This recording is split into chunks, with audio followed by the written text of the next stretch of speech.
other big story tonight, former President Donald Trump's charges unsealed. Among the 37 counts against him, the former president is now accused of making false statements, conspiring to obstruct justice, and withholding documents or records. The special counsel in the investigation, Jack Smith, released the indictment to the public this afternoon, just hours after the indictment was first announced last night. Now, this is the first time a former president has faced federal charges. The indictment says Trump admitted back in 2021 to having secret documents that he did not declassify, but it's something he now denies.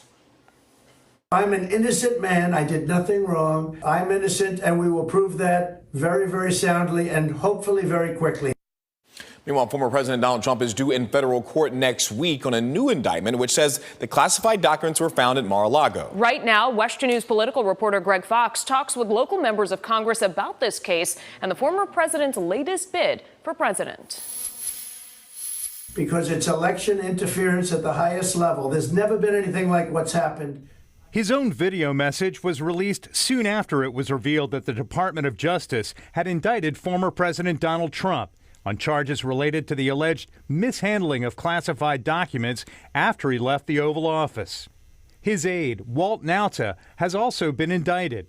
DOJ reportedly has surveillance video showing Nauta moving the boxes at Mar-a-Lago just before the FBI executed a search warrant last August. I'm incredibly concerned. Republican local Congressman Michael Waltz tells me Trump's indictment proves a double standard, one that has the DOJ going soft on Hillary Clinton for official emails on her private server and classified documents in the possession of former Vice President Mike Pence and President Joe Biden. Diving into the details of this case or that case, I think it's just incredibly disturbing and incredibly eroding for public trust. He was given chance after chance. Democratic local Congressman Darren Soto says even after Trump sent 22 boxes of documents to the National Archives and his lawyers sent 38 classified records last June after the president was subpoenaed, the FBI found more than 100 additional classified materials, proving what Soto believes: the former president was intentionally obstructing justice. His 9 lives have run out. Now there's going to be, based upon a grand jury, charges against him. But this is continuous lawlessness we're seeing. This is the second set of indictments against the former president. To Republicans who suggest the White House pushed for the indictment, President Biden reacted.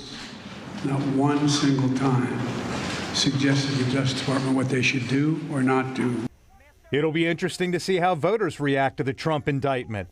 An average of recent polls in the Republican primary race shows him roughly 30 points ahead of Florida Governor Ron DeSantis. Former President Donald Trump is due in U.S. District Court in Miami on Tuesday afternoon. Greg Fox, WestU News.